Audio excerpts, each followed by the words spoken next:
senhoras e senhores, boa noite. É com muita alegria que a Fundação La Harmonia recebe a todos para a comemoração do 10º aniversário do Núcleo Jurídico e Cidadania Maria Terezinha Ferraz Freire de Novaes. A Fundação La Harmonia é uma instituição de utilidade pública sem fins lucrativos, cujos dirigentes trabalham de forma voluntária e que nasceu do ideal de um grupo de pessoas de poder contribuir para a construção de uma sociedade melhor, mais justa, mais fraterna e mais feliz. Com esse pensamento e consolidando seus objetivos no espiritual, mantém atualmente a Fundação em prol das comunidades assistidas, que são o Bairro da Paz, Baixa do Tubo, Alto do Conqueirinho e Invasão de Itapuã, o Polo de Assistência Social Francisco de Assis, a creche Escola Municipal Tereza Cristina, destinada a 230 crianças em turno integral, a Escola Municipal Allan Kardec, destinada a 200 alunos, o Complexo de Oficinas Profissionalizantes Bezerra de Menezes, que conta com cursos específicos voltados para a profissionalização, o Núcleo de Psicologia, o Ambulatório Médico Eurípides Bassanufo e o próprio Núcleo Jurídico. Projetos esses que realizam atendimentos gratuitos e destinados a famílias e pessoas expostas ao risco social. E atualmente reúne a Fundação esforços para a construção de um lar destinados a idosos em terreno aqui vizinho, adquirido no final de 2013 e que beneficiará idosos carentes de assistência social. Além dos profissionais contratados e vinculados aos parceiros, a instituição, para o desenvolvimento dos seus projetos, conta com quase 200 profissionais voluntários que prestam serviços gratuitos à sociedade através da Fundação, entre eles psicólogos, médicos, dentistas, operadores do direito e administradores, vinculados aos ideais da Fundação. Para a manutenção dos seus objetivos, a instituição conta com a editora de livros Harmonia, que edita livros cujos direitos autorais lhe foram cedidos, e conta atualmente com mais de 25 títulos, com a distribuidora de livros Harmonia, a realização de eventos beneficentes, como é o caso do seminário Iluminação Interior, que será realizado por Adenauer no próximo domingo, dia 26, e com a doação pelo grupo envolvido no trabalho. Com esses ideais da Fundação, consolidados em 2005, um grupo de operadores do direito ligados à instituição, com o objetivo de oferecer mais justiça e mais cidadania aos que mais necessitam, constituíram o Núcleo Jurídico e de Cidadania. Este projeto veio, pouco a pouco, integrar de forma importante ações já desenvolvidas pela Fundação, por efetivamente levar a uma parcela sofrida da sociedade a cidadania, o conhecimento do direito e ações consistentes, no sentido de colocar à disposição das pessoas em risco social, ferramentas para a utilização dos meios jurídicos, no sentido de ver prosperar o entendimento mais amplo de cidadania e de justiça. Busca o núcleo não apenas realizar uma prestação de serviços jurídicos gratuitos, mas sim de ver profissionais do direito trabalhando de forma preventiva na solução dos conflitos, atender com ética, respeito, profissionalismo e competência as demandas, formar, preparar os seus estagiários acerca da teoria e da prática jurídica com profundidade e, sobretudo, compreendendo a importância da vida, da ética e da solidariedade. Com essa visão, além do atendimento jurídico às pessoas carentes e do trabalho de conscientização à população sem assistência, em especial às famílias beneficiadas pela Fundação La Harmonia acerca do direito e da cidadania, oferece o núcleo assessoria jurídica a diversas instituições beneficentes para a estruturação e para a defesa dos seus interesses, visando a profissionalização e maior efetividade ao trabalho de amparo à sociedade. E, para tanto, aprofunda também nas questões legais que envolvem o terceiro setor, diante da importância deste para a execução dos trabalhos em proteção dos direitos difusos não cuidados pelo Estado. Desenvolve ainda o núcleo estudos aprofundados em temas jurídicos que necessitem um olhar espiritual, como é o caso do trabalho que temos a honra de realizar nessa noite, que fará uma reflexão sobre a redução da maioridade penal, aspectos jurídicos e espirituais. E com essa concepção, respeitando os impedimentos profissionais de cada operador do direito, reúnem-se nessa casa advogados, magistrados, promotores e procuradores de justiça, procuradores, defensores e estudantes de direito, entre outros voluntários, em torno da espiritualidade e da solidariedade, na busca de auxiliar a construção de uma sociedade melhor.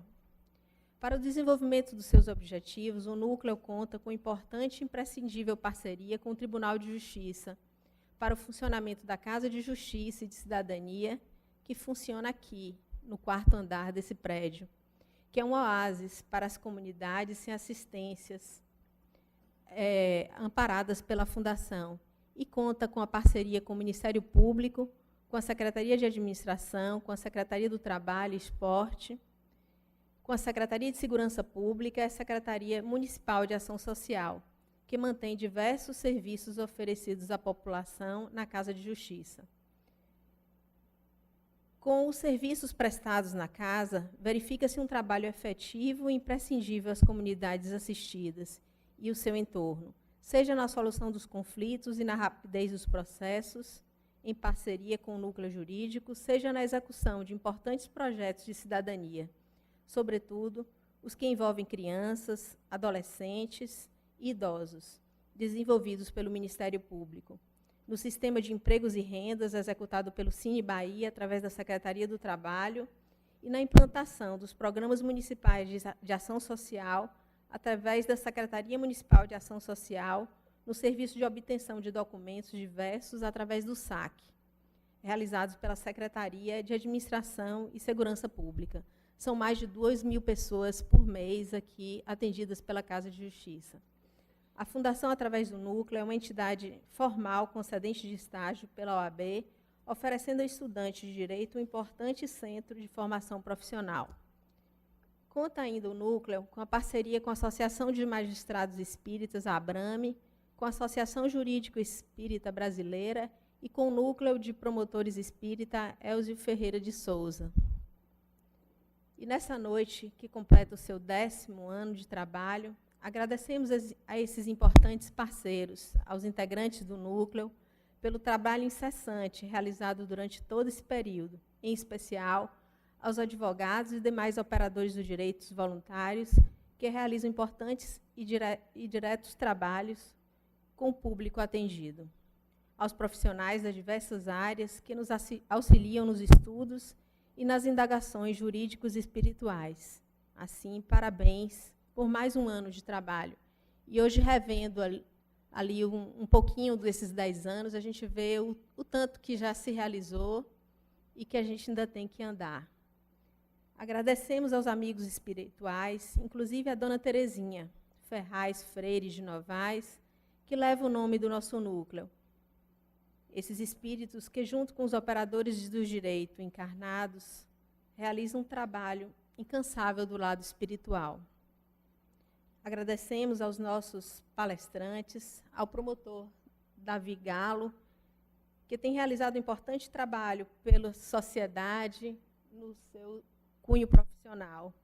O desembargador Salomão Rezedar, que desde o 1º ano do núcleo incentiva o nosso núcleo, já esteve outras vezes conosco, colaborando com os ideais, e tem sido um importante exemplo de ética e integridade para o nosso tribunal. Ao nosso amigo Adenauer, que tem destinado a sua encarnação ao seu crescimento pessoal e aos que estão à sua volta, e por nos ter oferecido esse ideal de amor que é a Fundação La Harmonia, que nos oportuniza crescer como espíritos imortais e grande motivador para o nascimento do núcleo, inclusive para a formação das primeiras ideias do projeto original e com quem contamos sempre. Então, muito obrigada a vocês. Finalmente, agradecemos a todos que direta e indiretamente auxiliam essa fundação e a todos vocês que estão aqui presentes por nos brindarem com as suas presenças e que terão a oportunidade de assistir uma bela e profunda palestra. Obrigada.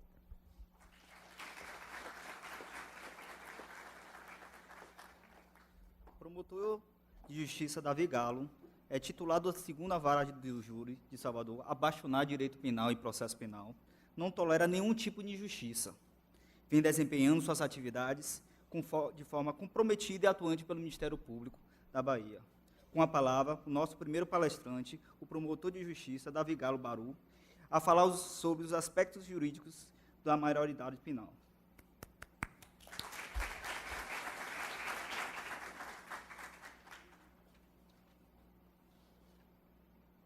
Eu, inicialmente, gostaria de agradecer a oportunidade.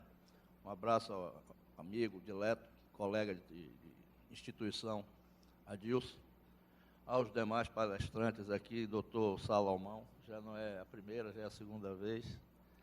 E abrindo, né, aos demais também a minha satisfação, prazer em estar, em partilhar nesse momento. Abrindo esse debate, né, diríamos que eu, pelo que eu estou vendo aqui, sou o único que defende a redução da maioridade penal. E continuo defendendo, e vou continuar defendendo, e não obstante não ser maioria entre os meus pares, é bom que fique registrado isso aqui, muito embora no tribunal, no núcleo do júri, os promotores que compõem são unanimidade, favoráveis à redução da maioridade penal. Eu defendo a redução da maioridade penal porque eu acho não, tenho certeza, que o mundo, desde o Código Penal, desde que se entende, o que se propôs que a imputabilidade penal começasse aos 18 anos, esse mundo mudou. Tanto do ser humano, sob o aspecto psicológico, como sob o aspecto físico mesmo. Eu não entendo, por exemplo, que um menor de 18 e maior de 16 anos não saiba o que está fazendo.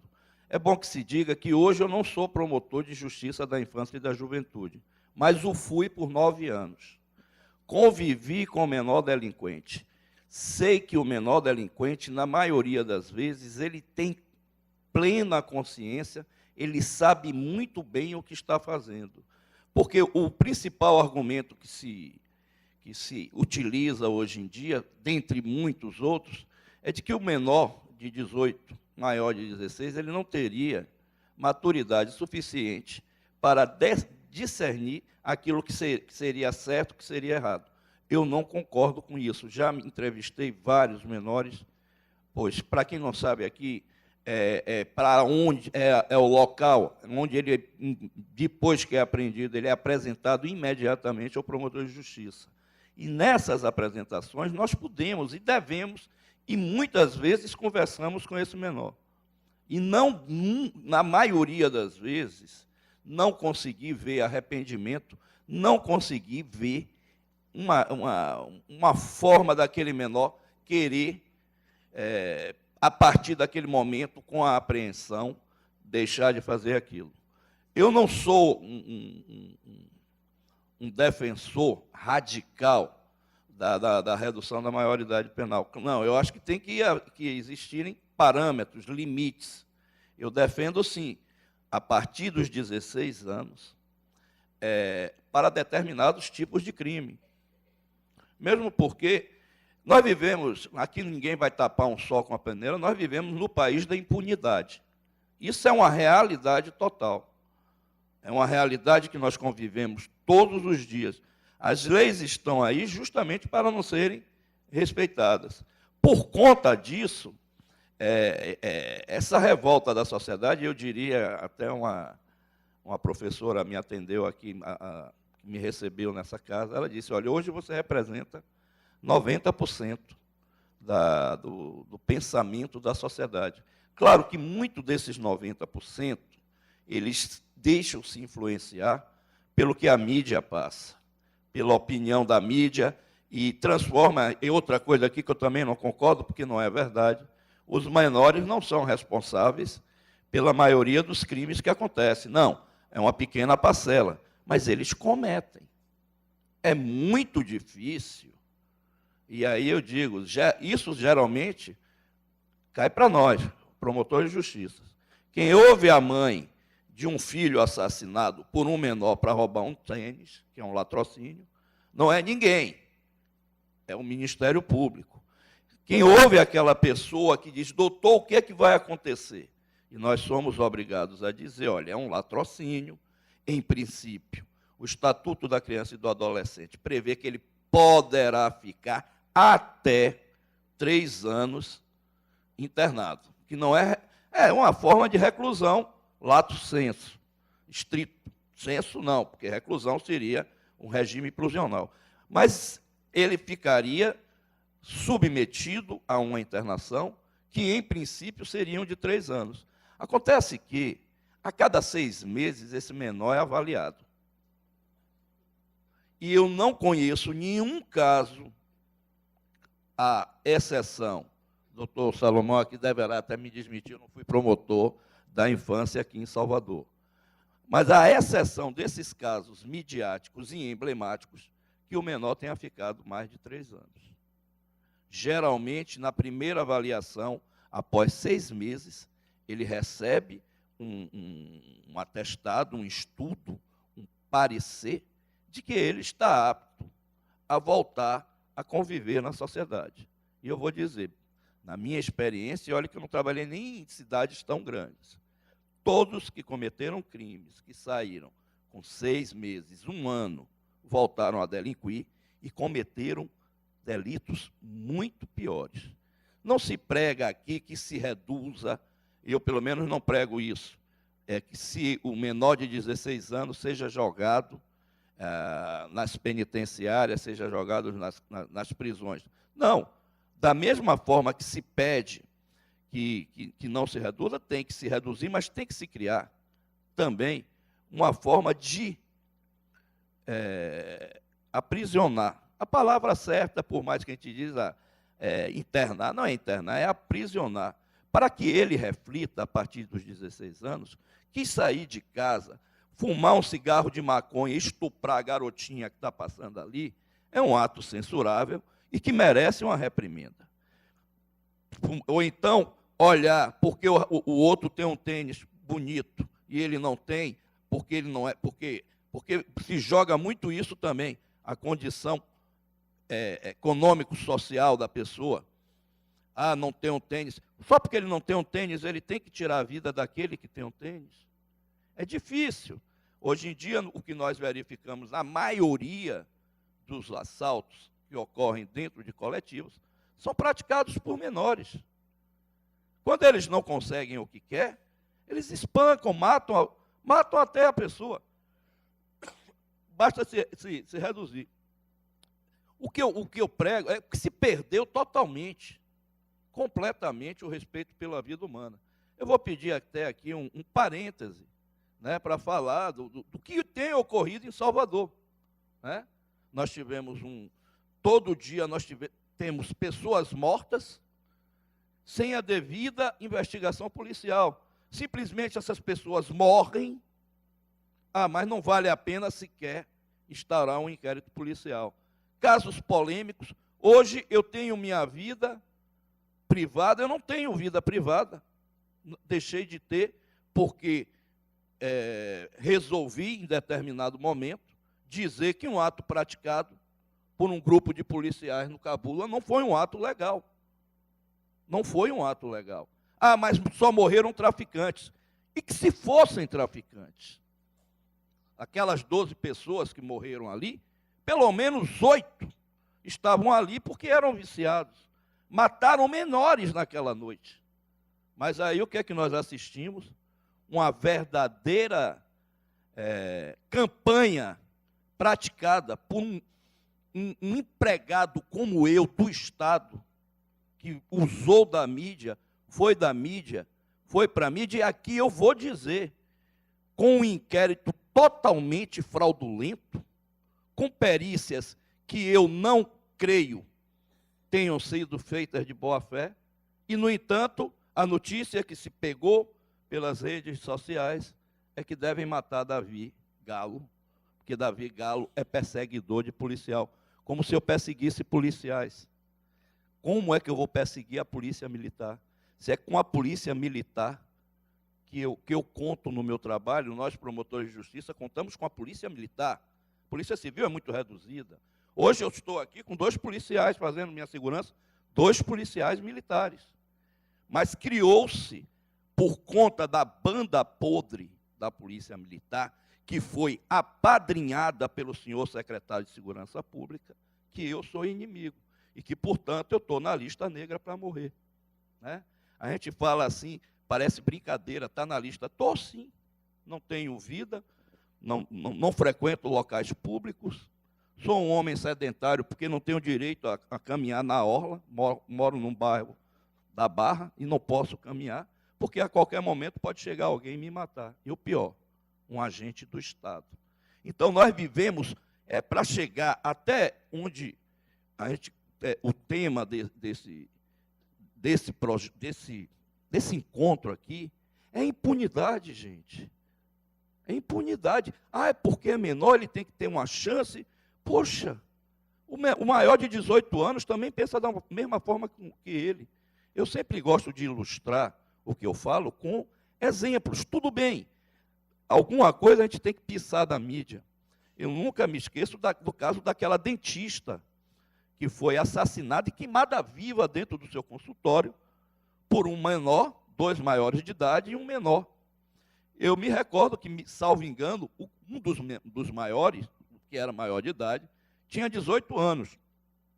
O menor tinha 16 para 17. Chegaram os 2 na delegacia para prestar esclarecimentos.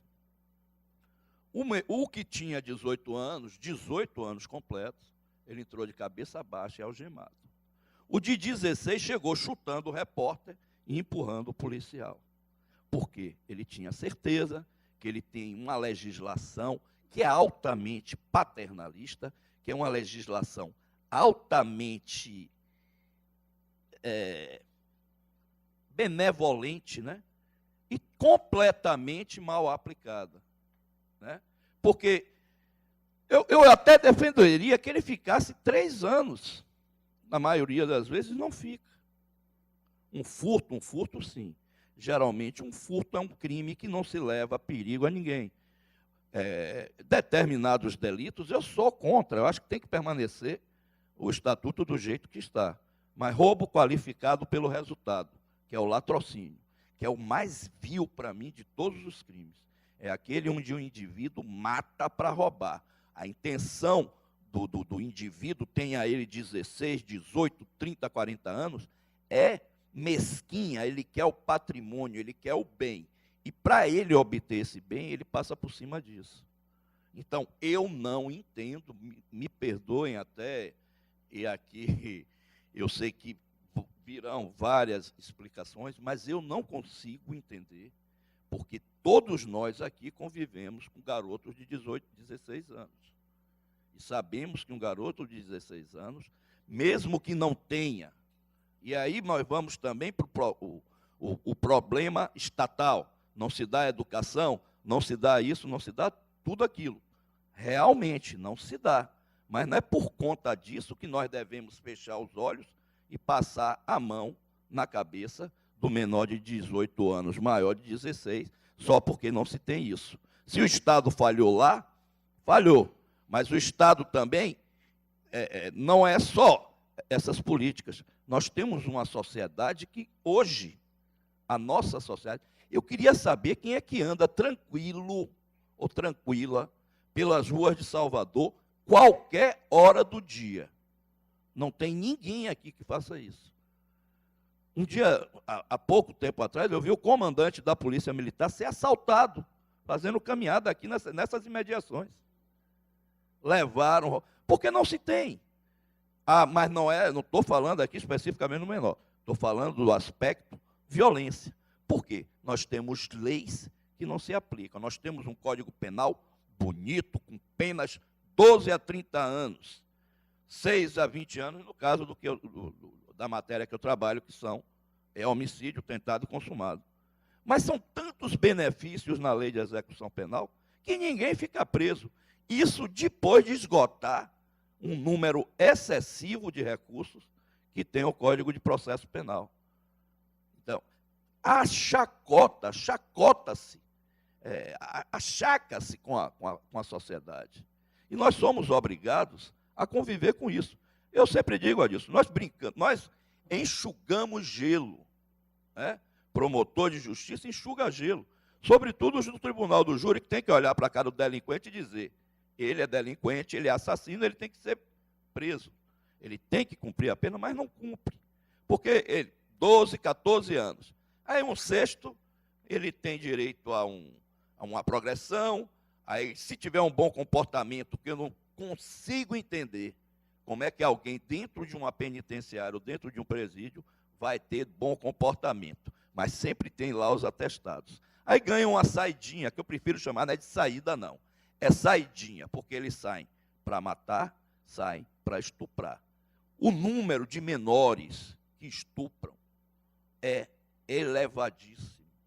E o crime um dos crimes que mais ocorre, que não chega ao conhecimento da justiça ou da polícia, é justamente o crime de estupro. Muitas vezes a vítima, para não se expor, ela resolve omitir esse fato. E esse fato não chega ao conhecimento das autoridades. E esse crime, ele é muito, mas é muito praticado nas camadas mais humildes da nossa população. E existe uma certa aceitação para que não se exponha. E esses crimes são praticados em número elevadíssimo por menores, que praticam a irmã, contra a sobrinha ou a irmãzinha. Isso vem acontecendo nesse círculo vicioso. Mas na cabeça, eu acho muito interessante o menor quando ele é apreendido. Ah, é pobrezinho, coitadinho. Ele sabe todos os direitos. Ele sabe que não pode ser algemado, ele sabe que não pode ficar numa cela junto com outros presos. Ou seja, e ele cobra isso da autoridade na hora que é apreendido. Não, você não pode fazer isso. Você não pode me levar e me botar aqui. Ou seja, mesmo delinquente, mesmo delinquindo, que diga, e não tendo lá esse conhecimento, mas ele sabe as normas que o amparam. Poxa, ele sabe as normas que o amparam. Por que é que ele não respeita as normas que protegem a sociedade? Então, por esses e outros motivos, que se eu ficar aqui, vou ficar a noite toda, e eu quero também ouvir aqui os outros palestrantes. Claro, eu vivo esperando, doutor Salomão, que alguém termine me convencendo a eu mudar de ideia. E eu acho que a pessoa mais indicada aqui seria o senhor, pela experiência que tem no assunto. Eu acho que de todo mundo que está aqui, ninguém tem experiência e ninguém estaria mais autorizado a falar sobre menor do que o senhor. O que eu trago aqui é a minha convivência, mesmo porque muitos dos homicídios que passam por mim, que eu tenho que pedir condenação, são praticados por menores na companhia ou por maiores na companhia de menores. O processo é desmembrado, com a parte encaminhada para a vara da infância, e o resto fica conosco, no Tribunal do Júri, a parte que diz respeito aos maiores. E a gente sabe da perversidade de alguns, dos estupradores, dos homicidas, dos latrocidas. E eu não consigo ver, a partir desta experiência, que eles tenham qualquer tipo de remorso. Eu acho também, e aqui é uma opinião pessoal minha, que a lei, se fosse dura, porque o que é que nós mais temos presenciado com maior evidência? É que o menor, ele comete o crime, ele sai e comete de novo. Ele vai e comete de novo. Porque, no fundo, ele sabe que ele não vai ficar muito tempo detido. Então, para ele, tanto faz. É como ele mesmo diz, já matei um, tanto faz matar outro. Eu só vou ficar 3 anos e nem fica. Ou seja, a redução da maioridade, em casos específicos, para que esta lei, quando eles verificarem que tem a lei sobre a cabeça deles, eles reflitam. E quem aqui não foi educado por seus pais? Quem aqui, quando fazia uma coisa errada, não tomava uma palmada do pai, um puxão de orelha? Você sabe o que é que acontecia? Quando isso acontecia, minha mãe me batia para não fazer determinadas coisas.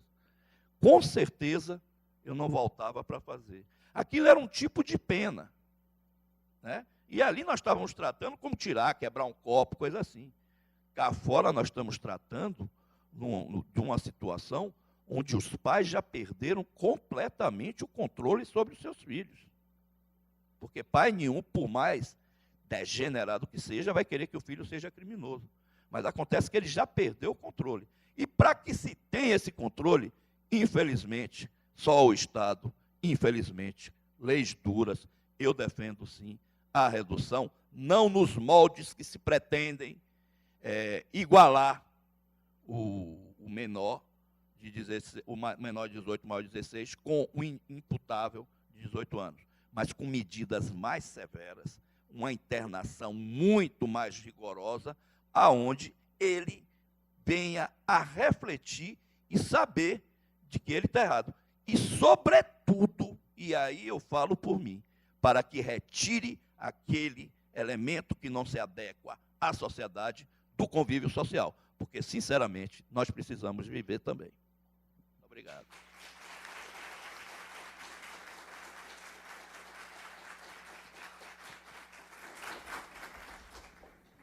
Obrigada, doutor Davi Galo, pela excelente palestra sobre o tema, que nos incita a reflexão do tema de uma maneira clara e objetiva. O desembargador Emílio Salomão Pinto Rezedá, coordenador da Infância e Juventude do Tribunal de Justiça do Estado da Bahia. Juiz desde 1982, vem se destacando por sua atuação firme em prol dos direitos da criança e do adolescente, não só da Bahia, mas de todo o Brasil. Já presidiu a Comissão Especial para Assuntos da Família, Infância e Juventude do Estado da Bahia e compôs o Conselho das Autoridades Centrais Brasileiras em matéria de adoção, criado pelo Ministério da Justiça. Atualmente, exerce a função de desembargador do Tribunal de Justiça do Estado da Bahia e é membro do Conselho da Associação Brasileira dos Magistrados da Infância e da Juventude. Além disso, exerce também a função de professor de Direito de diversas instituições privadas e da Escola de Magistrados da Bahia, EMAB. Com a palavra, o nosso segundo palestrante da noite, o desembargador Salomão Rezedá.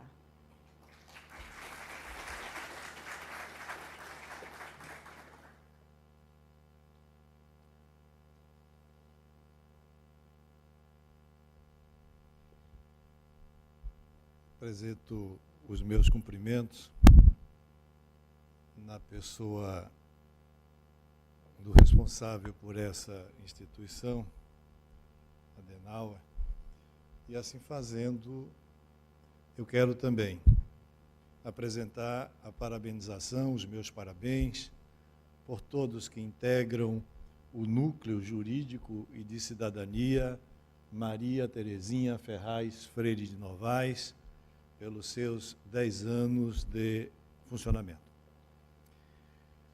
Quero parabenizar também os organizadores deste encontro,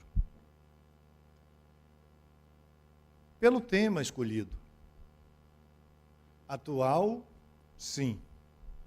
Polêmico, não tanto quanto um tempo atrás. Porque 98% da população brasileira, os 98%, já disseram sim à proposição de redução da maioridade penal. 95% dos magistrados brasileiros também assim se posicionaram. Por isso que digo que não o considero tão polêmico. Atual, sim. Mas, mesmo com essas duas considerações, eu entendo que a sociedade brasileira deve ser instada a uma reflexão maior sobre essa temática. Porque, e aí eu peço, muito apropriadamente, venha ao doutor Davi Galo, e com todo respeito, mais profundo respeito, dizer que sou contra a redução da idade penal dos 18 para os 16 anos. Porque considero uma medida desastrosa para o futuro deste país. Porque considero uma medida altamente inconstitucional. E me permitam usar o altamente. E vou tentar mostrar para todos que me dão a satisfação e o prazer da audição, porque é desastrosa, porque é inconstitucional.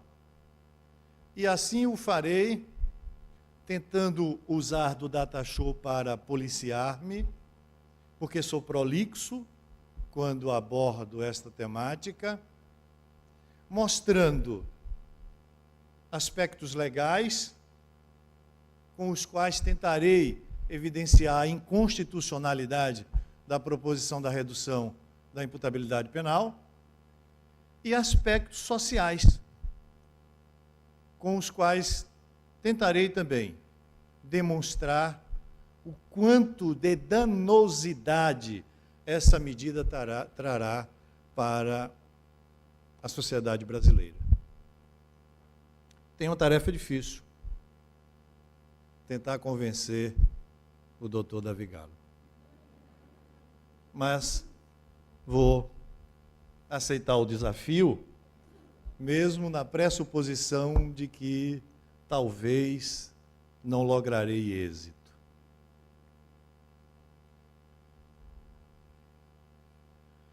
Se sustenta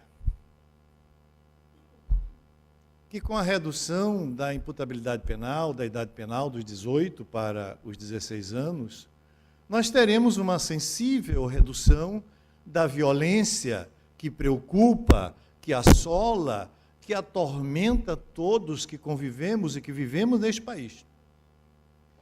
Mas é preciso que lembremos e que saibamos que não se combate violência com a lei.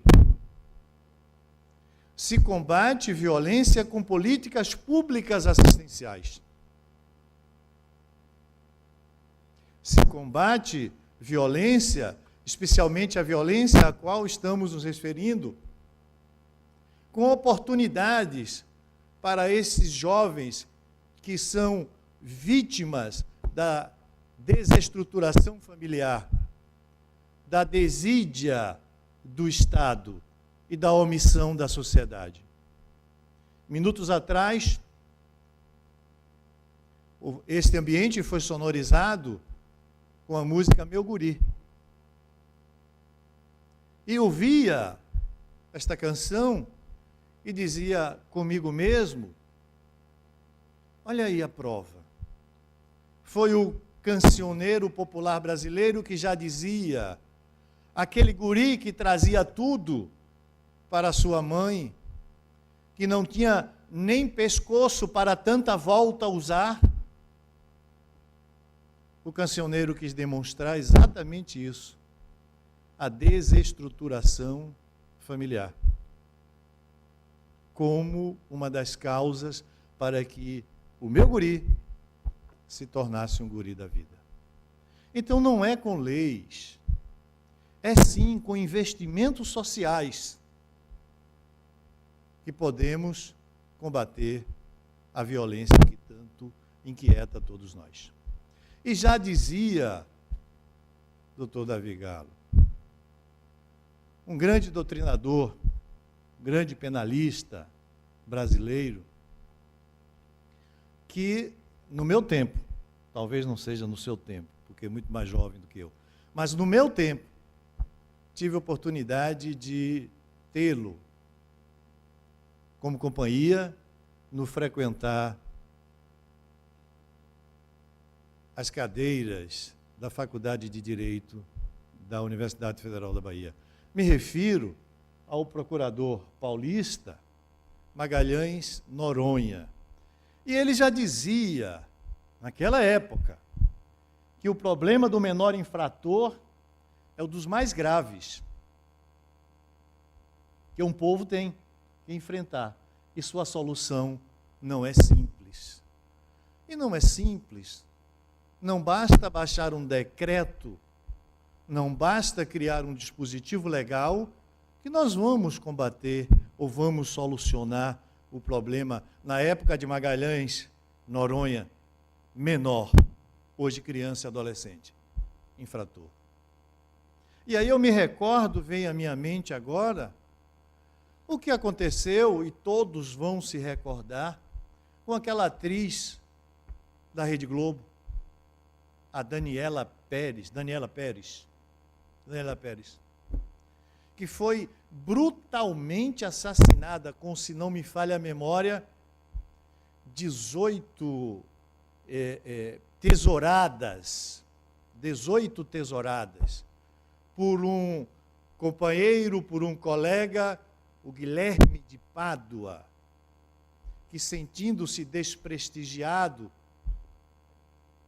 na novela na qual ele participava, levado pelo ciúme da sua esposa Paula Tomás, uma novela que, se não me falha a memória também, era denominada de Corpo e Alma, parece-me.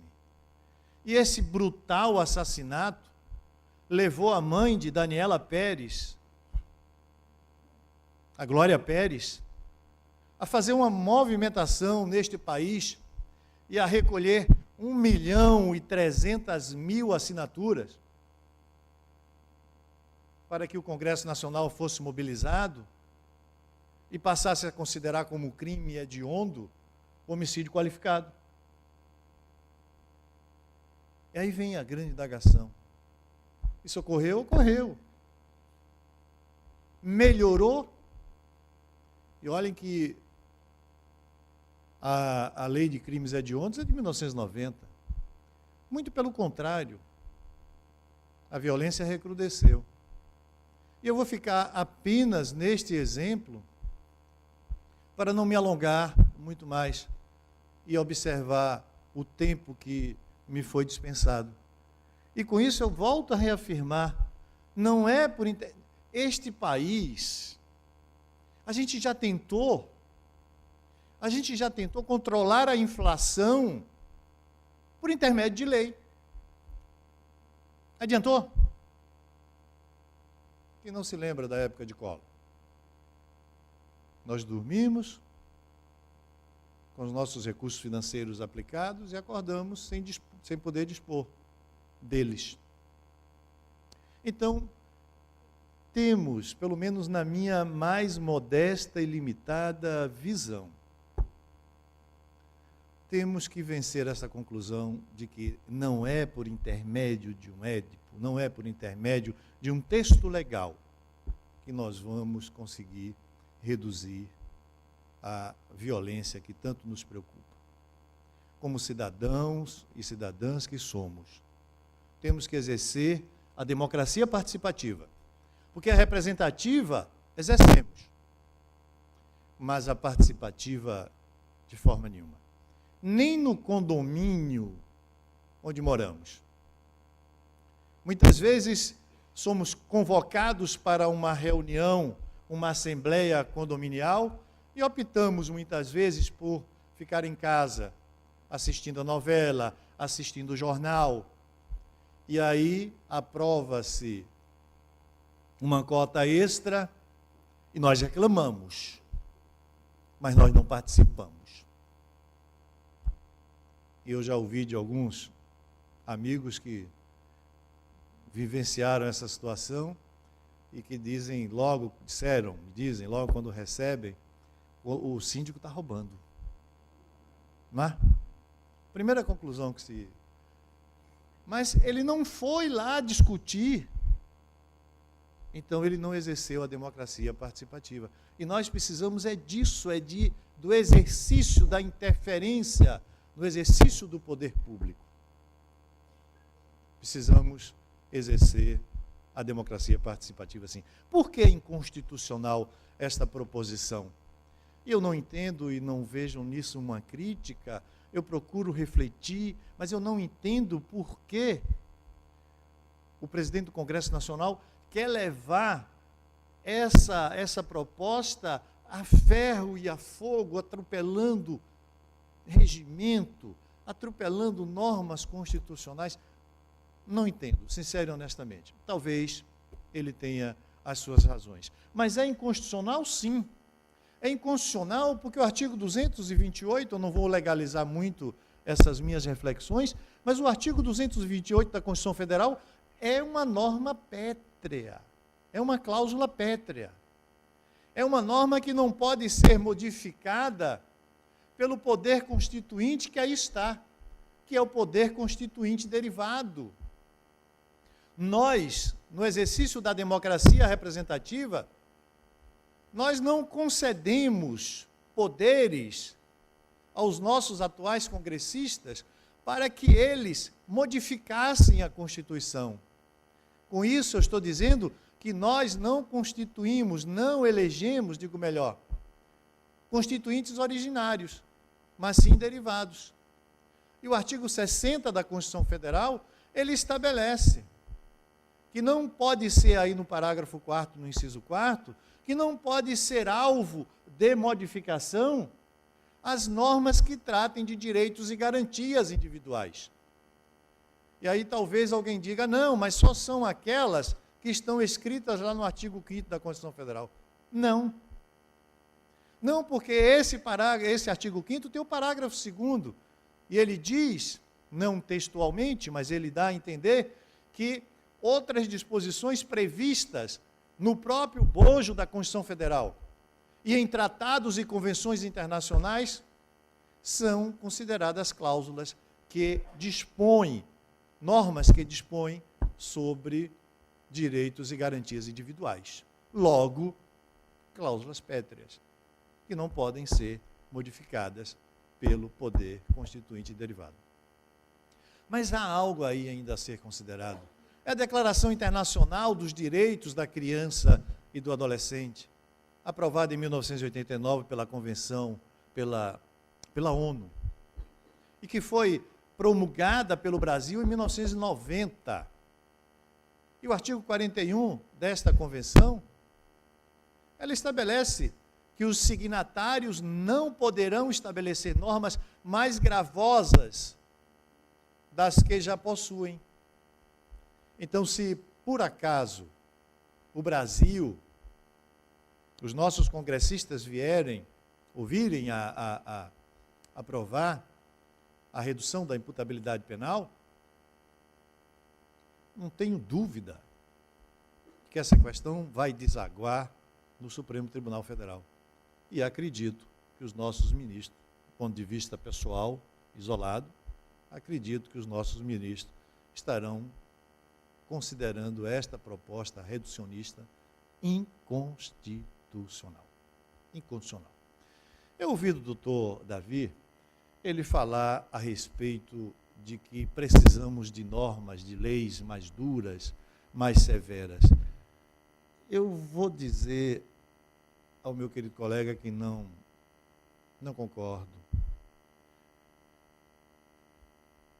Veja bem, doutor Davi, foi mencionado o homicídio simples. Parece-me que a pena vai de 6 a 12, 6 a 20. 6 a 20. Vamos imaginar a situação sob a ótica desse dispositivo legal que está aqui em cima, que está sendo exibido aí no seu artigo 112, que é o ECA.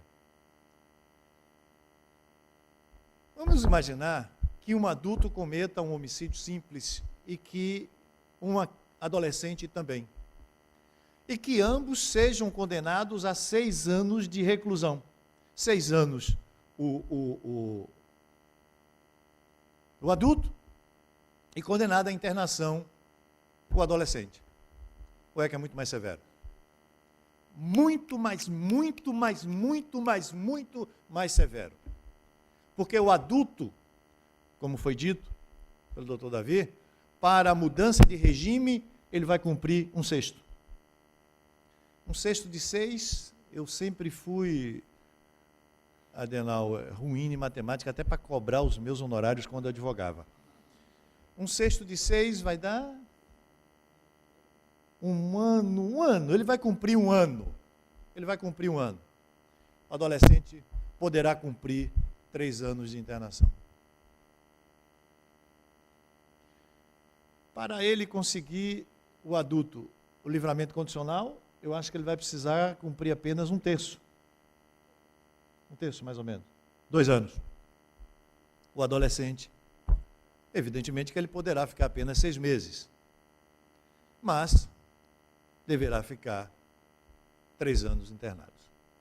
Então vejam, isso sem entrar em outras cogitações que violentam o princípio da inocência, porque lá no direito penal, lá no direito processual penal, para que eu possa, aliás, doutor Davi, possa apresentar uma denúncia, tem que ter a prova da materialidade e indício suficiente da autoria. O ECA possibilita a apresentação de representação, que é uma peça que se assemelha a uma denúncia, sem indícios de autoria e sem indícios de materialidade. Então vejam quanto o ECA é mais severo. Se entrar alguém aqui, careca, bigodudo, com 17 anos, e levar aquela máquina de filmar, alguém pode dizer assim, olha, se assemelhou a Salomão Rezedá. E aí o Ministério Público da Infância, se Salomão Rezedá ainda estivesse na fase da adolescência, poderia apresentar uma representação apenas com esses elementos, sem prova da autoria, sem indícios da materialidade. Vai se fazer isso lá no direito penal, processual penal. Habeas corpus, tranca a ação penal.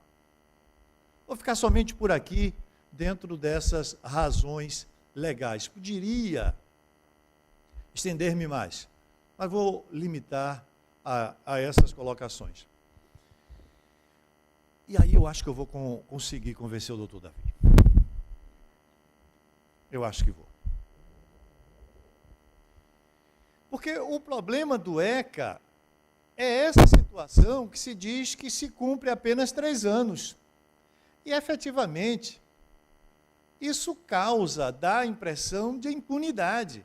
E aí vem-me à memória também aquele caso do menino de São Paulo, que estava chegando em casa e que 1 ou 2 adolescentes, não me recordo muito bem, interpelou ou interpelaram-no e tomaram dele um celular, ele reagiu, qualquer coisa, fez um gesto de reação, e um deles, ou ele, não me recordo se 1 ou 2, atirou e matou aquele jovem. E aquele menino que matou aquele adolescente completou 18 anos no dia seguinte. Então, nada se pôde fazer em relação a ele. Exatamente por quê? Porque a pretensão do Estado punir aquele menino pelo atual sistema legal, o Estatuto da Criança e do Adolescente, se extingue aos 21 anos. E, aliás, não, parece-me que ele completou 18 anos, foi um equívoco da mídia também, que eu estou sendo levado a cometer também. Ele completou 18 anos no dia imediato, e aí se divulgou, olha aí o problema, esse é o problema, a grande imprensa, muitas vezes leva a gente a manifestar a nossa vontade sem uma reflexão mais profunda. É o que eu estou fazendo agora. O menino completaria 18, o jovem completaria 18 anos no dia seguinte ao ato infracional cometido. E aí se divulgou a ideia de que não mais se poderia fazer nada em relação a ele, porque ele adquiriu a maioridade. Não. Até dentro do atual sistema do ECA, as normas se aplicam àquela pessoa que matou aquele garoto até quando ele completar 21 anos. Mas o problema do ECA é isso, é essa impressão que se tem da impunidade. Não devemos, e aí é que eu inicio essa minha hercúlea tarefa de convencer o meu competente colega, não se deve confundir impunidade com irresponsabilidade. Dentro da visão estatutária, a irresponsabilidade, ela realmente existe, mas ela existe para a criança, de 0 a 12. Acima dos 12, até os 18, até os 21 anos, não se pode falar em irresponsabilidade, por via de consequência, impunidade. Fala-se Se pode falar em inimputabilidade, mas em irresponsabilidade não. Porque dos 12 aos 18, quem comete um ato infracional, que é uma conduta tida como um crime ou como uma contravenção penal, fica sujeita a uma dessas medidas socioeducativas que estão aí, que vão desde a advertência até a internação. Então, o grande problema do ECA é essa impressão que ele passa dessa ilusória impunidade. Não há impunidade. É um dispositivo brando? Possivelmente, talvez. Mas aí, doutor Davi, e eu acho que vai frear esse impulso, desculpe a redundância, irrefletido, reducionista. É a proposta que tramita no Congresso, no Senado, recentemente aprovada. Ave Maria, eu não falei um terço do que eu queria falar. A proposta que tramita no Congresso Nacional, 333, de extensão do tempo de internação para 10 anos. Para 10 anos. E a aplicação do Estatuto da Criança e Adolescente até a pessoa adquirir 26 anos. Porque no Brasil, só para que possamos ter uma ideia, na América Latina, o Brasil é o único país que tem esse prazo curto de internação. O Chile tem um prazo de 10 anos.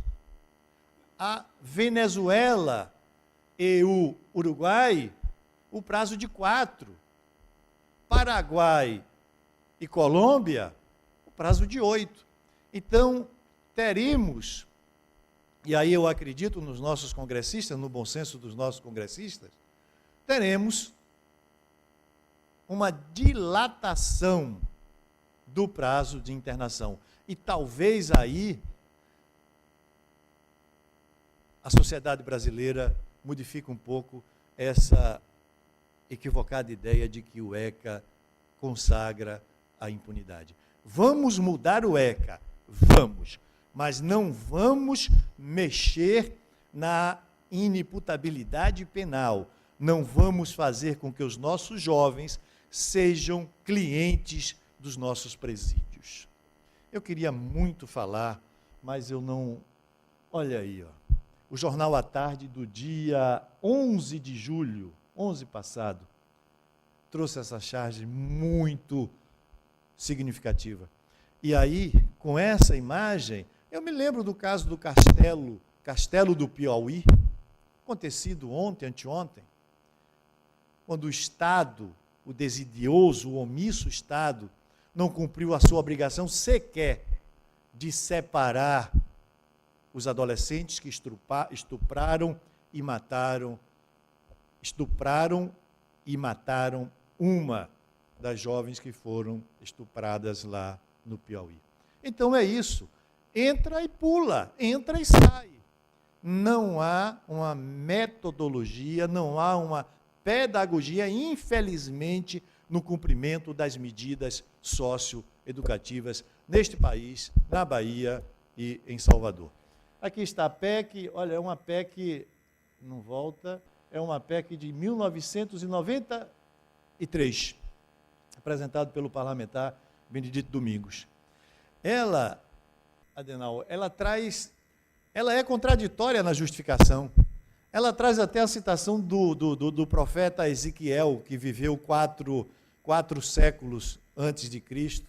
Ela traz uma citação de Salomão, não este pobre mortal, mas o da Bíblia, que diz: ensinai às crianças o caminho que deve seguir, e quando na fase adulta dele, elas não se desviará. Quer dizer, a própria proposição da emenda demonstra que, se educarmos, não precisaremos punir. Ou seja, ele está dizendo que o futuro do Brasil não merece prisão, merece sim educação. Aqui são dados, esse é importantíssimo, esse eu não posso deixar de dar. Olha, nós temos vagas no sistema prisional brasileiro, 357.219 vagas. Temos 563.526 presos. Ou seja, temos uma superpopulação de 206.307 presos. E temos mais ainda. Sabem quantos mandados de prisão para serem cumpridos? 449.920 mandados de prisão. Temos 15.000 adolescentes cumprindo a medida socioeducativa. Imaginem a gente tirar esses jovens adolescentes e jogarmos nesse sistema prisional falido que é o que o Brasil tem. Isso aqui também eu vou me adiantar, me desculpem. Olha, esse dado é curioso. Os países que adotam a imputabilidade penal. O mais curioso é o Irã. O Irã discrimina. A responsabilidade penal do Irã começa aos 9 para meninas e aos 10 para meninos. 15 para meninos. É que eu estou atropelando aqui. Olha aqui, eu vou apenas ficar em mais dois slides. Esse é o caso. Como é que o Brasil tem autoridade moral de punir um jovem com 17, 16, 15 anos? Que a criança sabe também, um menino de 15, 14 anos, entende o caráter ilícito, entende que matar é crime, entende. Mas a discussão é outra. Ele tem condições de determinar-se de acordo com aquele entendimento? Essa é a discussão. O menino estuprou, foi ouvido pelo juiz. Na hora de assinar o termo de audição, ele disse: juiz, me permite pegar minha carteira de identidade porque eu não sei assinar o meu nome? E o juiz disse: pois não. E ele tirou a carteira e ele assinou o nome dele como analfabeto. Esse é um caso verídico ocorrido na comarca de Recife, Pernambuco. Olha o que disse o senador Cristóvão Buarque. É preciso o Brasil consertar com S, para depois consertar com C. Tonhão, vou encerrar aí rapidinho. Tonhão era um menino que vivia nas cercanias ali da Câmara de Vereadores. Com essa imagem. Entrava, saía no juizado, entrava, saía no juizado, entrava, saía no juizado. Um dia eu disse: eu tenho que tomar uma providência com o Tonhão. E começamos a investir em Tonhão. Chamamos a mãe de Tonhão. E Tonhão, perante o promotor, a doutora Jaqueline Duarte, e perante mim também, virou e disse assim: essa desgraça, doutores, não tem jeito não. Eu disse: minha senhora, pelo amor de Deus, não faça isso, é seu filho. E eu imaginei, se ela falava isso lá no juizado, imagine o que ela não falava em casa, o que levou esse menino para as ruas. Investimos, trabalhamos muito, etc, etc, etc, etc. Psicóloga, assistente social, só para encurtar a conversa, e um dia estávamos todos reunidos. Aliás, só um detalhezinho, no Dia das Mães, na véspera do Dia das Mães, eu estava comprando um presente para minha mãe, e aí alguém chegou no meu ouvido e disse assim: você vai dar presente à sua mãe. E a mãe de Tonhão? Aí eu comprei, dentro do que as finanças de um pobre magistrado permite, um perfume barato. Comprei um perfume barato e levei para a mãe de Tonhão, que mora ali próximo à Justiça Federal. Desci os barrancos lá, bati na porta. Quando a mulher abriu a porta, disse: juiz, eu já lhe disse, você vem tratar aquele assunto daquele menino? Ele não tem jeito não. Eu disse: minha senhora, Tonhão esteve no juizado ontem e me pediu para comprar esse presente e trazer para a senhora. E eu vim trazer. Ele disse que não queria vir com medo da reação da senhora. E a partir dali eu senti aquele coração materno se abrir para o filho que tinha abandonado há algum tempo. E passou-se, o tempo passou-se, e nós estávamos numa reunião conversando, eu então procurei travar um diálogo amigável com o Tonhão e disse: Tonhão, como é que está a vida? Tonhão, você torce para que time? Tonhão, você tem namorada? Tonhão, como é que está o problema da AIDS? Você usa camisinha? E aí cheguei: Tonhão, você sabe rezar? Tonhão disse: sei. Eu digo: reze para a gente. E Tonhão começou o Pai Nosso. E ele começou: Pai Nosso que estás no céu. E foi adiante, foi adiante, foi adiante, mas ele não chegou nem a perdoar as nossas ofensas. Começou a chorar. Tonhão chorava abundantemente, a mãe do Tonhão copiosamente. As assistentes sociais e psicólogas já estavam quase que afogadas nas lágrimas. E aí eu tomei um susto e disse, eu estou chorando também, porque homem não chora, não é verdade? E eu saí de mim e olhei para mim e vi que eu também estava chorando. E aquilo ali passou, e numa época de um carnaval fora de época, quando nós estávamos nas ruas ali na Praça Cairu, eu senti alguém bater no meu ombro e dizer, doutor Salomão, e quando eu virei, eu tive essa surpresa. Eu vi esse homem de cá. Alguém poderá dizer, Salomão, se for um caso, tá bom, mas alguém caminhava na praia e o mar jogava na areia conchas inúmeras, e ele pegava uma e devolvia ao mar, pegava uma e devolvia ao mar. E um pescador disse, o que adianta? Apenas as outras vão morrer todas. E ele disse, pelo menos essa não vai morrer. E ele devolveu ao oceano. Chico Xavier, acho que não é nada mais oportuno do que a gente encerrar essa minha rápida fala com uma citação que ele nos deixou. Dizes que sou o futuro, não me desampares no presente. Dizes que sou a esperança da paz, não me induzas à guerra. Dizes que sou a promessa do bem, não me confies ao mal. Dizes que sou a luz dos teus olhos, não me abandones às trevas. Não espero somente o teu pão, dai-me luz e entendimento. Não desejo tão só a festa do teu caminho, suplico-te amor com que me eduques. Não te rogo apenas brinquedos, peço-te bons exemplos e boas palavras. Não sou simples ornamento do teu carinho, sou alguém que te bate a porta em nome de Deus. Ensina-me o trabalho e a humildade, o devotamento e o perdão. Compadece-te de mim e orienta-me para que seja bom e justo. Ajuda-me hoje, para que amanhã eu não te faça chorar. Muito obrigado.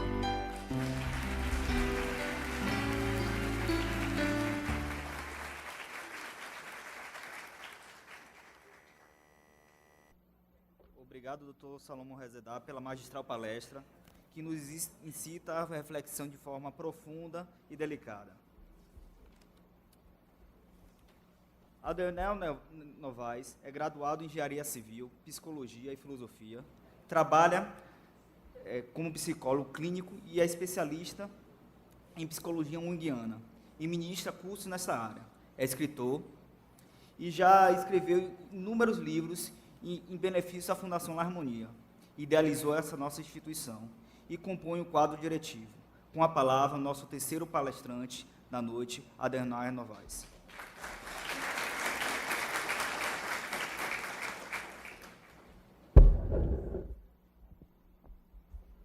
Meus irmãos, muita paz. Como vocês ouviram, nós temos duas posições,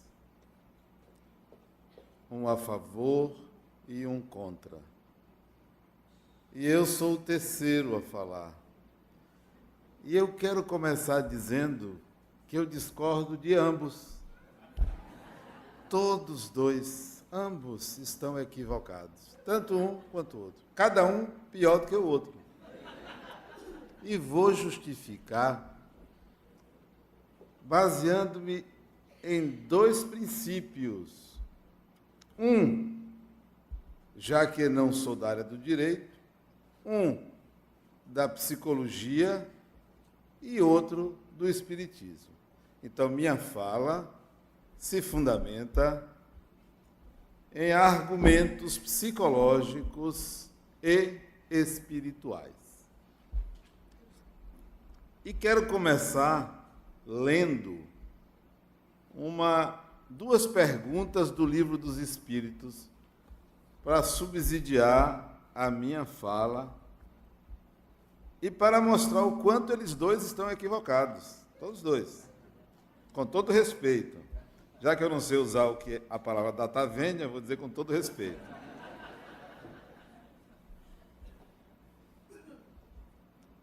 Allan Kardec pergunta aos espíritos: o que acontece, questão 199, o que acontece com o espírito de uma criança que morre em tenra idade? A resposta é lacônica.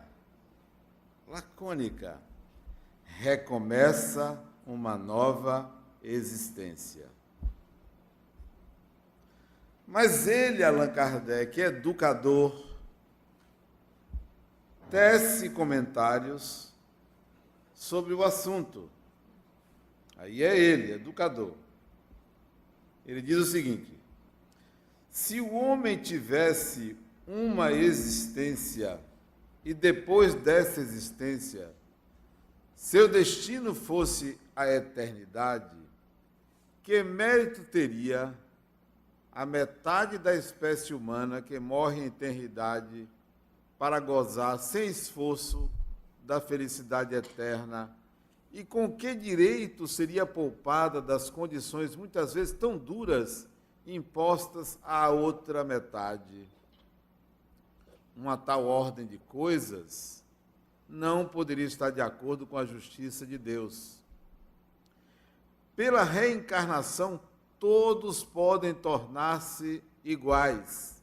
O futuro pertence a todos sem exceção e sem favores para ninguém.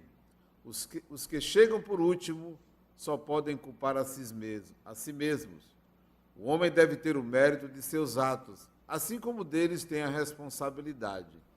Este é o preâmbulo da análise dele. Agora vem o mais importante, que diz respeito à nossa temática.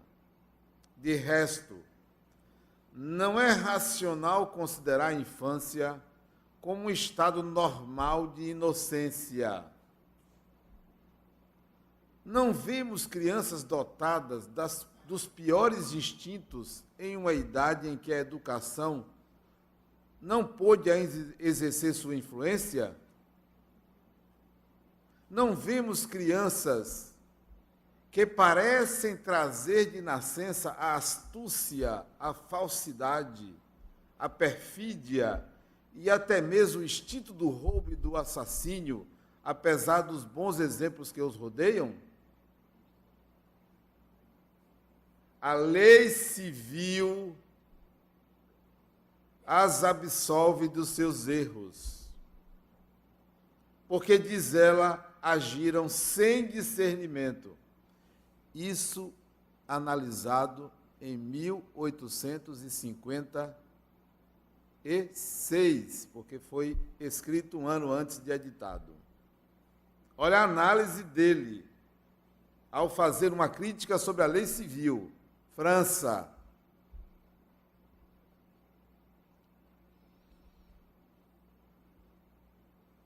Está certa a lei civil, porque de fato agem mais instintivamente que deliberadamente. Mas de onde podem provir esses instintos tão diferentes em crianças da mesma idade, educadas nas mesmas condições e submetidas às mesmas influências?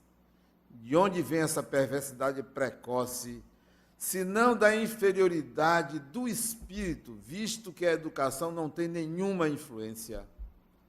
Os que são viciosos é porque seu espírito progrediu menos, e então sofrem as consequências não de seus atos de criança, mas daqueles de suas existências anteriores. É isso que a lei é a mesma, é assim que a lei é a mesma para todos, e a justiça de Deus alcança todo mundo. Análise de Allan Kardec. Segunda pergunta. Só vou ler duas. Questão 385. Vou encurtar porque a resposta é longa. E essa é a questão mais interessante, a 385, que me faz discordar de ambos. Que me faz discordar, nem A nem B, nem sim nem não, porque essa não é a questão.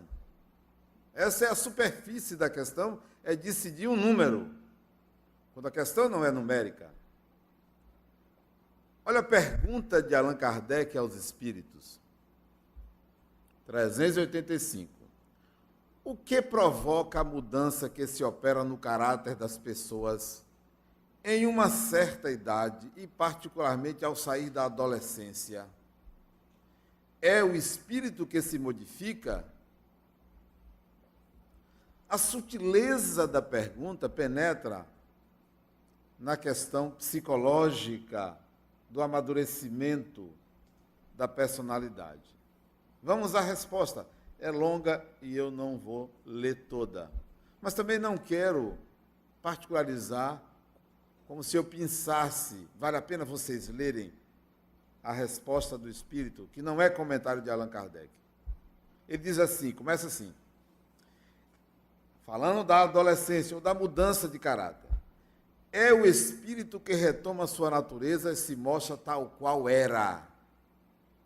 Tal qual era. E aí vai justificar esta mudança que ocorre da infância para a adolescência. A mudança que ocorre. O Espírito, provavelmente aqui era São Luís, vai analisar isso.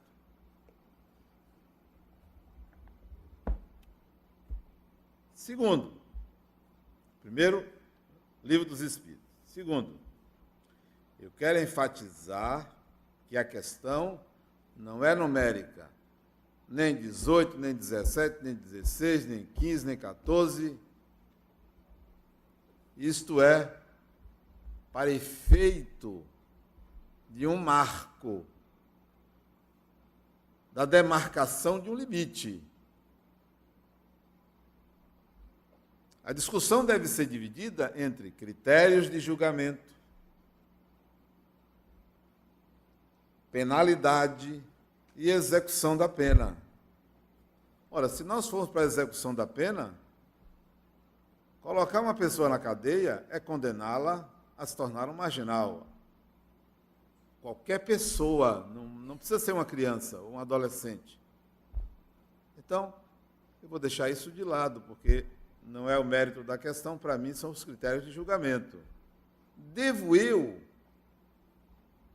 considerar que uma pessoa, e eu não vou chamar criança, uma pessoa tem responsabilidade sobre os seus atos de acordo com a formação da sua personalidade? Em que momento ocorre esta mudança? É um número que vai dizer? Tem diferença entre 17 anos, 11 meses e 29 dias e 18 anos? Tem diferença? Então a questão não é numérica. Antigamente, 2000 anos atrás, ao tempo de Jesus, existia a criança, o jovem, o adulto e o velho. 4 fases. Hoje, a psicologia didaticamente divide em 10 fases. 10. Pelo menos 10, só para efeito de estudo.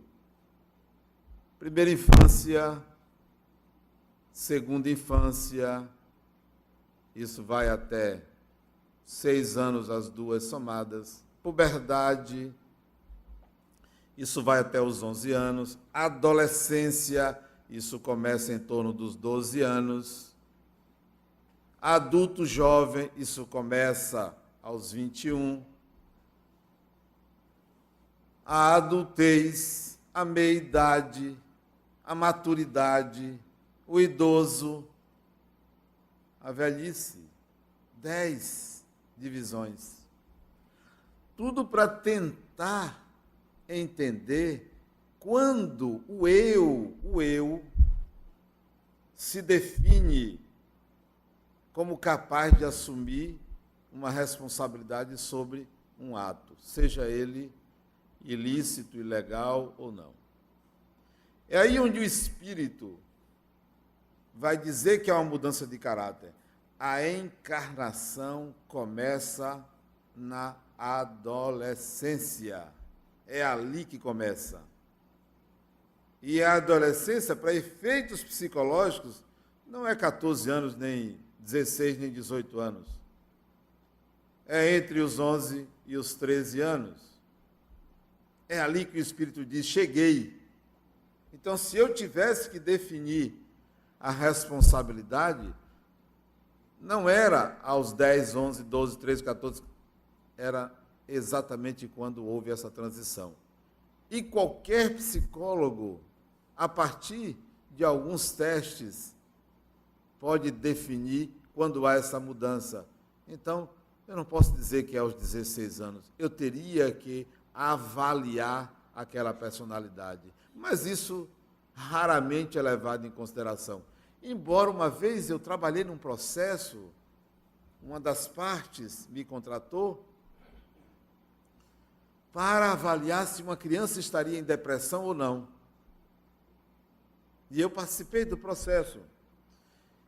E vários quesitos foram apresentados em juízo, e eu tinha que responder esses quesitos. E existia uma necessidade do juiz avaliar algo em torno da capacidade dessa criança de discernimento dela quanto ao trauma vivido e se aquilo provocaria a depressão. Sim, seria importante que cada caso fosse avaliado psicologicamente. Portanto, nem sim, nem não. A avaliação psicológica, em primeiro lugar. Caberia a um profissional da minha área, desculpe, evocar a minha área para atuar nestes casos, todos os casos, e não deixar o sabor de um número, 18, por que não 17? Podia fazer um leilão. Quem quer? Podia fazer um leilão, 15. Essa é uma grande falha. É uma grande falha. É uma discussão que não se entra no mérito, que é a capacidade, a formação da personalidade, o eu que está ali, tem discernimento para tal? Bom, saindo do campo psicológico, eu vou para o campo espiritual. Atendi uma criatura que aos 6 anos de idade, 6 aninhos, quando eu a atendi, ela já tinha 31 anos, 32 anos. E atendi porque ela tinha um transtorno psíquico.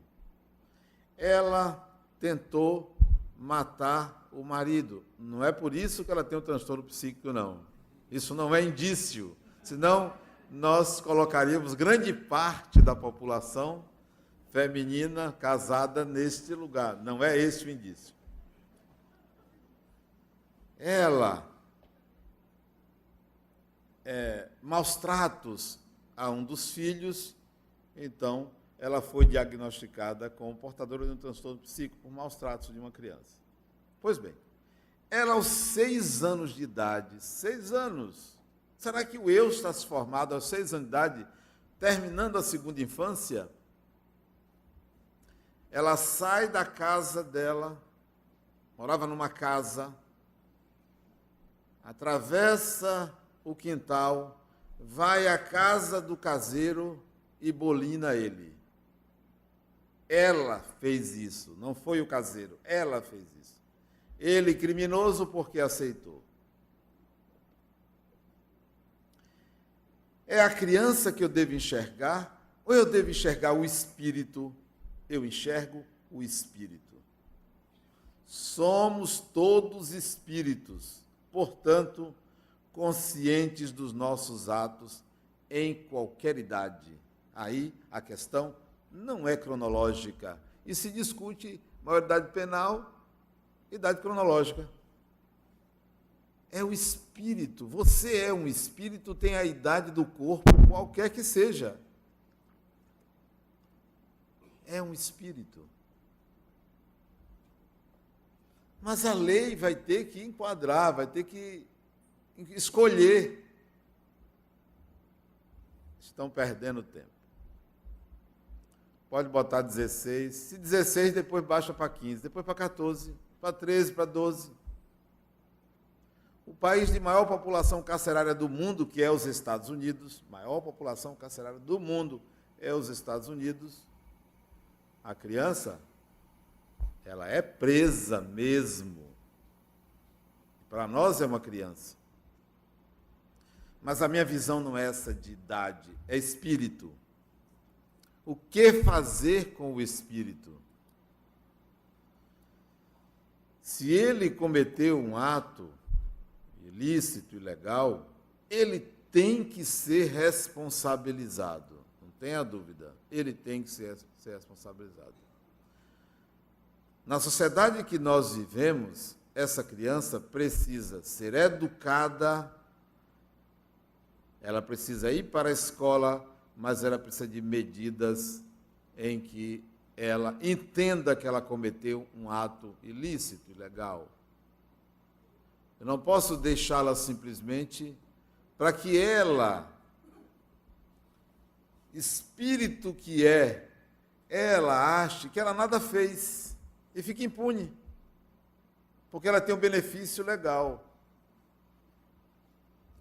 Sou favorável e não sou favorável. Por quê? Nenhum nem outro. Aliás, o promotor disse que era o único. Não era o único a pensar assim.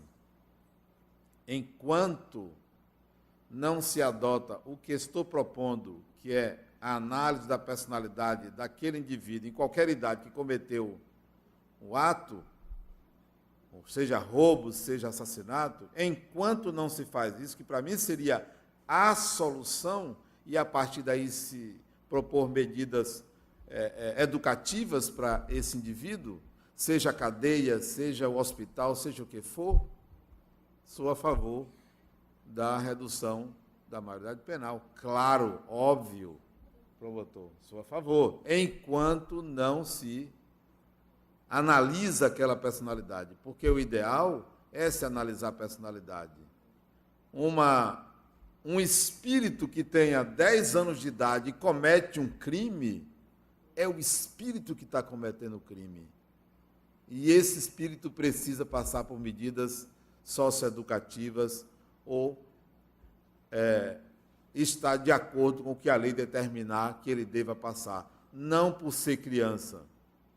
Bom, quanto à execução e como é isso, eu não vou entrar no mérito, mas que ele tem que ser punido por aquilo que ele fez, sim, porque ele é um espírito. E ninguém deve ficar impune. Ninguém. Mesmo que esse espírito seja absolvido, ou passe 6 meses, ou 1 ano, e ele tenha matado alguém, o crime que ele cometeu tem pouca relevância para quem o sofreu. Tem muita relevância para ele, porque denuncia o nível de evolução em que ele se encontra, e tem muita relevância para a sociedade, que cria um efeito cascata com aquela atitude dele. Isso é reflexo de uma sociedade materialista, atrasada, não espiritualizada, não consciente de que somos todos espíritos. A maioria é crente que existem espíritos. A maioria é crente que existem almas, mas não são conscientes de que ele, aquela pessoa, aquele indivíduo, é um espírito. Então, somos todos espíritos e devemos ser responsáveis por todos os nossos atos. Já atendi jovens infratores, já atendi. Não vejo diferença alguma entre um adolescente que rouba e um adulto que rouba. Não vejo diferença nenhuma, do ponto de vista psicológico. Vejo diferença, às vezes, entre uma criança, 8, 9 anos de idade, que rouba e um adulto que rouba. Qual é a diferença? A criança pode fazer isso por causa dos neurônios espelho. Sim, pode fazer, por imitação.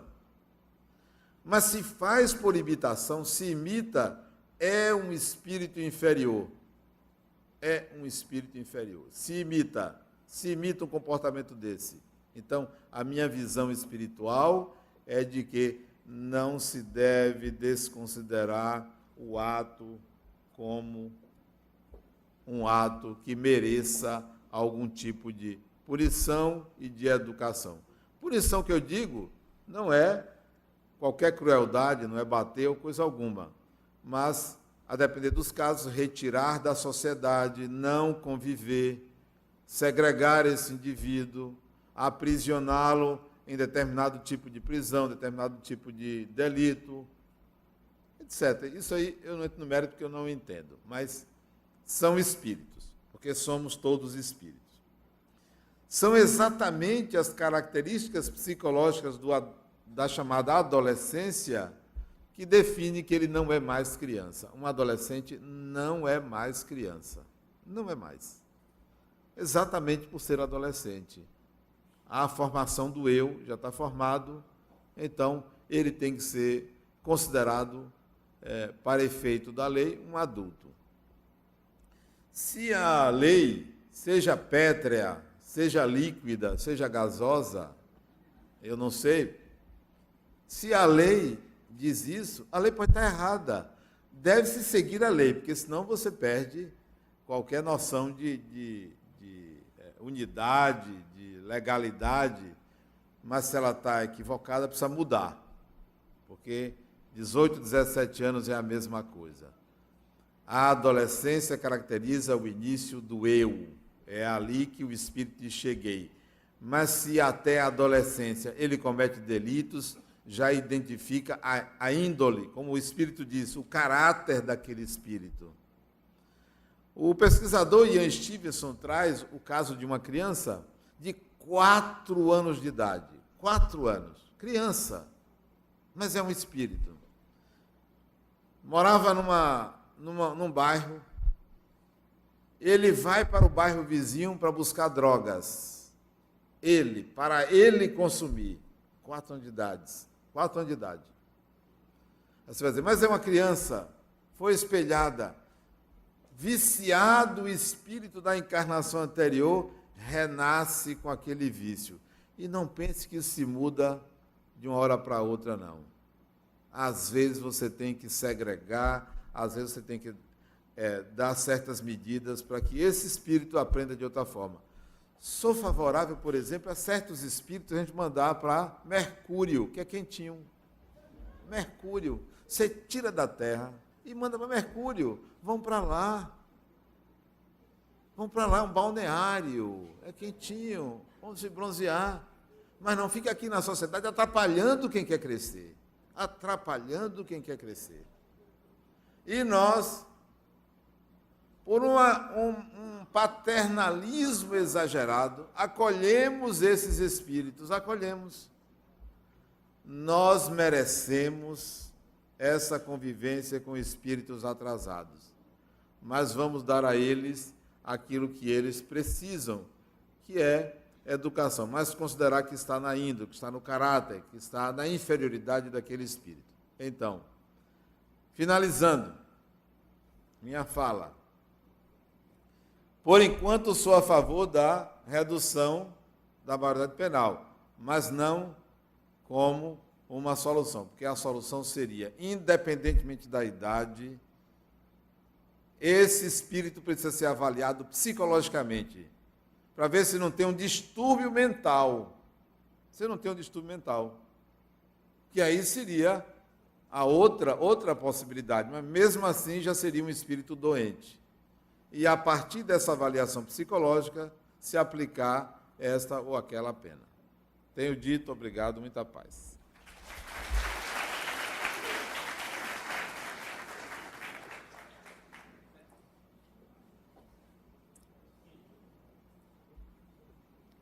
Obrigada, Adenauer, pela sua maravilhosa palestra.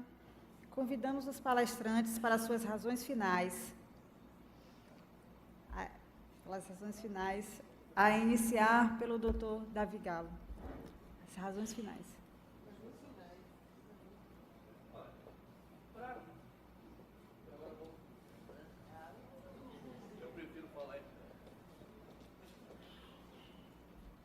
Na verdade, eu gostaria de agradecer. Para mim, muito enriquecedor, né? A começar pelas colocações do doutor Salomão, dizer que nós estamos quase no mesmo nível, né? Eu não defendo realmente que sejam penas, mas medidas mais severas e uma internação mais rigorosa, com certeza separado dos demais delinquentes até uma determinada idade. E gostei muito das colocações do professor Adenal, muito boas, né? Concordamos, né? O interessante, apareceu aqui um terciogênio, né? Uma terceira opinião, que pegou um pouquinho de cá, um pouquinho de lá. Eu tenho, claro, aqui quem ganhou nessa noite foi eu. E por conta disso, eu gostaria de agradecer e dizer que, em breve, se for da vontade de vocês, sobretudo das pessoas responsáveis pela administração, retornarei aqui e, quem sabe, para aprender mais. Aprendi muito hoje com o que eu ouvi e só tenho a agradecer e agradecer a atenção de quem, num sábado à noite, às 21h15, acha tempo, não só para escutar uma palestra que está acontecendo sobre um tema, como diz mesmo Salomão, nem tão polêmico mais, porque hoje já seria quase uma unanimidade, mas um tema pulsante, né, que desperta a atenção de todo mundo. E quando nós paramos aqui e vemos a quantidade de jovens que estão aqui nesse momento, e que poderiam estar nos barzinhos da vida, aí nos fortalece e nos encoraja a continuar a fazermos aquilo que nós fazemos. Muito obrigado, gente. Tenham uma boa noite.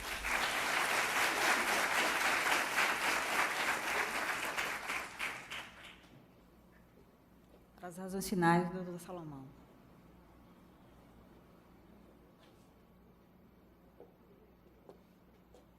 Aí nós invertemos o papel. Agora ele falou do púlpito, eu falo sentado. Eu vou encerrar deixando uma indagação, agradecendo, ratificando, subscrevendo as palavras do meu colega Davi. Agora vou deixar uma indagação que ficou no meu espírito em relação às colocações de Adenauer. E o leque do esquecimento? Muito obrigado.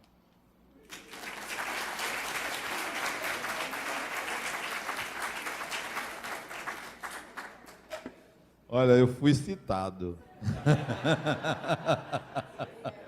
Tenho direito de resposta, né? Doutor Davi, doutor Salomão. De fato, eu provoquei conscientemente, mas provoquei conscientemente, sem brincar, porque, como psicólogo, como espírita, eu prefiro mais a relação direta com a pessoa, e é nessa relação direta que você avalia melhor quem é o indivíduo. Acho, às vezes, que um promotor, um juiz, o doutor Salomão foi muitos anos juiz da vara de infância, age mais como psicólogo do que como advogado, porque lida com o drama humano diretamente e pode avaliar, muitas vezes, a índole de uma pessoa. Mas, do ponto de vista espiritual, o esquecimento do passado não é uma blindagem, é um véu. E, como todo véu, ele é uma névoa, ele não esconde as tendências do espírito. Não esconde as tendências. Você retorna não com a lembrança do seu passado, mas você retorna com todas as suas tendências, sejam inclinações positivas ou negativas. Então, a criança traz as suas tendências do passado. E aí vem a importância da educação para que as más inclinações sejam dirigidas para o bem. Mas mesmo, como o Espírito colocou, mesmo cercado de pessoas ótimas, de bons pais, mesmo no meio extremamente favorável, às vezes aquelas tendências más, elas superam essas influências. Mas minha fala final é dizer que mesmo concordando com a redução da maioridade penal, eu ainda acredito na educação. Acredito que a educação, aquilo que o doutor Salomão colocou ali no começo, a educação que vários educadores colocaram, é a solução para isso, mas é uma solução de médio e longo prazo, como o Ernesto estava dizendo no começo, de médio e longo prazo. Então, nós precisamos imediatamente agir, porque senão a gente vai ter uma sociedade cada vez mais desorganizada. Mas acreditemos na educação.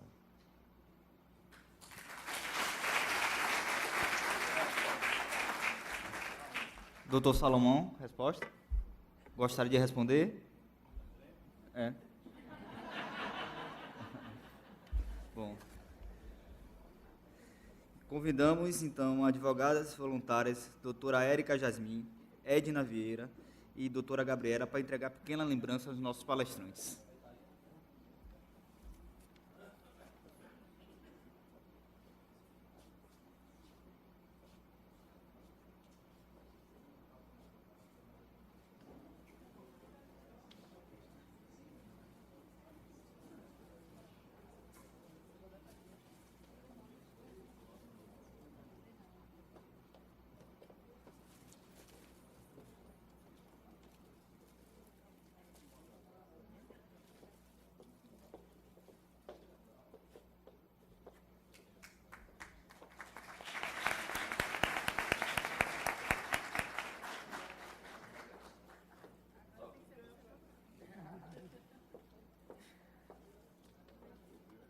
Agradecemos a todos os presentes.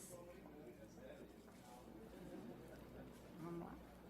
Agradecemos a todos os presentes que prestigiaram este evento, em especial aos colaboradores Objetiva Comunicação, pela criação do material de divulgação do evento, Editora Harmonia, na pessoa da Ana Carmen Segura, e Distribuidora Harmonia, na pessoa de Carlos Lee.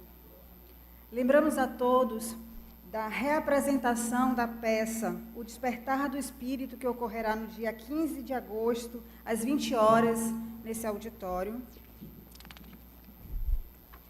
E convidamos a Denauer Novaes para fazer a prece de encerramento dos trabalhos da noite.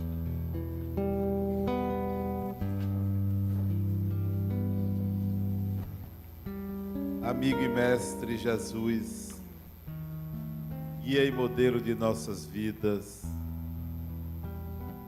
que se colocou numa encarnação, acolhendo crianças, ensinando o perdão, educando aqueles espíritos para o entendimento das verdades espirituais. Aqui nos colocamos como aprendizes, como pessoas disponíveis a serem educadas e simultaneamente educar. Abençoa, Senhor, os nossos propósitos, as nossas intenções, mercê das nossas imperfeições. Que nós consigamos, com um pouco da nossa energia, melhorar esta sociedade, dar a nossa cota, com o apoio dos amigos espirituais. Sê conosco, Senhor, que a Tua paz esteja sempre em nossos corações e nos leve de volta aos nossos lares.